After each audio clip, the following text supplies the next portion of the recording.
How to log into Vodafone account online. Hi everyone, welcome back to the channel. This is Rose and I'll walk you through how to log into Vodafone account online. Watch the video till the end and without further ado, let's begin. Launch a web browser on your device. With the help of the address bar at top of the screen, type in www.vodafone.com and press enter on your keyboard. Then you will land on the official interface of Vodafone. Now click on the globe icon at top right corner of your screen. Here you need to choose your specific country.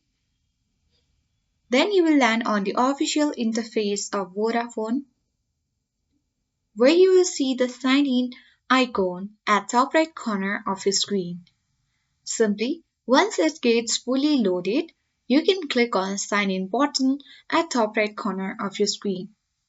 Now you will land on this login page of Vodafone where you have to enter your mobile number and click on send OTP.